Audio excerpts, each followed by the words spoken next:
An Igbo sociocultural pressure group, Igbo National Council (INC), has given a 20-day ultimatum to ALMAJIRIS that have in the past few weeks moved into the southeast zone from their various abodes in the north.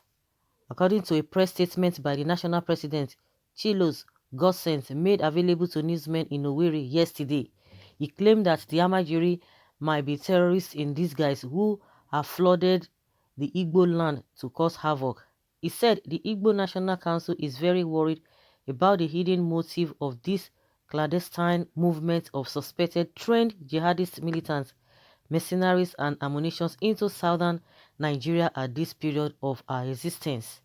May we use this medium to sound a note of warning to the sponsor of this project, the suspected militant terrorists and these mercenaries, to have a rethink, as they will be surprised on the level of resistance they will face.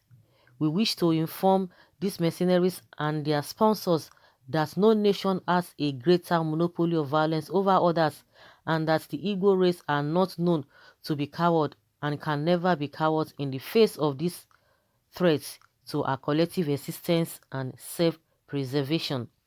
Consequence opened the above, the Igbo National Council, in alliance with other self-determination groups, pro-democracy and human rights originations, therefore give these suspected jihadist militant terrorists and mercenaries 21 days with effect from 23rd May 2020 to vacate our community, forests, towns and states and immediately go back to their states or countries, or have themselves to blame.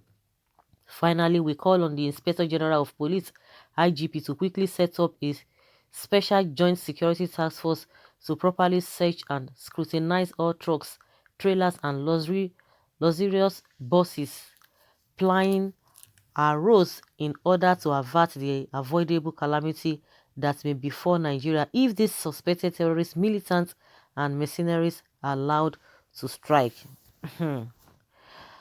First and foremost, I don't even know how they came in, because we've been hearing that they've been intercepting them, they've been intercepted and sending them back to where they came from. We've been hearing from almost all the states in the southeast. We've been hearing such statements or such a move or such news, getting the information that they've been intercepted and they have always been sending them back. And I think now the governor of what is it called, the governor of Ebonyi, I'm even surprised, he's saying no, that Ebonyi will not accommodate ALMAJIRIS. That was what he said, but I don't even know whether where he's going to be matching with his action in the past or now. But that being said, we've heard a lot of governors who had said no, we don't want these people. They've been telling the task force, we've been seeing some of them sharing them on social media, that they've been sending them back. You know, one thing again is that you will realize is that I think there are many ways, a lot of loopholes, a lot of entrance. I'm sure will be in that southeast, where they will only be concentrating on the major places. And I don't know whether the police people or the security people, they've already compromised, because we've been hearing that they've been intercepted and be sent back. So how come did they find their ways into those states? We don't know. That is a big question that we need to be asking. Asking. And also, I think it is only the governor of Imo State that is like trying to welcome them, because some of the statements credited to him that it is not fair that they will be sending these people back. You know, now these people are complaining now. We don't even have governor that will stand and say, no, this is what I want. But now everybody will start blaming Wiki. Everybody start talking, oh, Wiki is too this, is too dictatorial, is too whatever. But see what is happening now.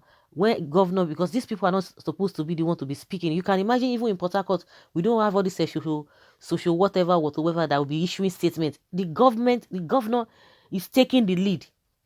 Whether you like him or you hate him, he's taking the lead. The man is taking the lead. So there's no need for people, because he was being voted for to do the job. But the ones that are being voted for in the other part of the region, they are just keeping quiet. And that is why you see that most of the time, this when a governor, somebody who always calls himself, those who call themselves security officers of the state, if they cannot take charge, if they cannot make a categorical statement, that is why you'll be hearing all this social whatever, this one thing be coming out, because the person who is at the end of affair, who is supposed to be the driver, is not doing what he ought to do. Because now it is double work for the people. The people elected you to be there, whether by omission or commission. You are there, and yet they will still be issuing statements. They will still want to do your job for you. It's just unfortunate. It's unfortunate. A lot of people can call Wike whatever name you want to call him. Continue calling him, but the man is taking charge. We just learned that some people are crying, oh, that Buhari should come and help them, calling on Buhari to come and help them. That Wike is doing, is stressing them. And some people came out and say, forget all those ones. Maybe they are APC people that know well-meaning river person will come out and say, oh, what Wike is doing is not in line with what they want. So he would have allowed all these people to come into their states. At the end of the day, they will be telling you one Nigeria. The reason why they are living in their numbers from that area, they've not been able to answer that question. Now, these people have already entered now. See, in as much they've gained entrance, they've gained access into the states, I don't think it will be possible for them to take them back, unless maybe they are really ready, according to what this Igbo, whatever, this Igbo group, this social cultural group, if they are really serious about what they are saying, or if they really meant what they are saying, that is only when you can say all of that. Because before you know it now, you'll be hearing that this and this and that. The best way you would have sent them back. Maybe they look for another alternative to enter into the state, is a different thing that we cannot even talk about now. And also, like, I just believe that it is just too late. It's just too late. Giving this ultimatum is just damn too late. If they've really found their ways into the state or into that region, it's going to be very, very hard, because you're going to be hearing a lot of lawyers coming out, come and be defending what is not. I wish them good luck. Someone said last week I make comments about this matter. War is gradually coming to Nigeria. Again, people from northern Nigeria should not think if war broke out, they are going to win. It's not possible again, because this new Nigeria is not Nigeria of 1965. Do they give you any notice before you are invaded? Get them out of your land without time wastage. Why can't Igbos leave the north and concentrate on developing the southeast and make it Japan of Africa? The economic gains of southeast and other parts of Nigeria will be enormous, as oil is fast losing value. That is too small. Why not 3 days? Okay. Another says here that, but why now that the federal government said that there is no interstate movement? Firstly, they are violating the lockdown orders from the federal government. Well, the Igbos in the northern part did not just move down there now, because I overheard some saying that the Igbos in northern states must also go back to their state. You northerners never had good mindset anytime. The Igbo are not like you. If not, the troops would never go back alive.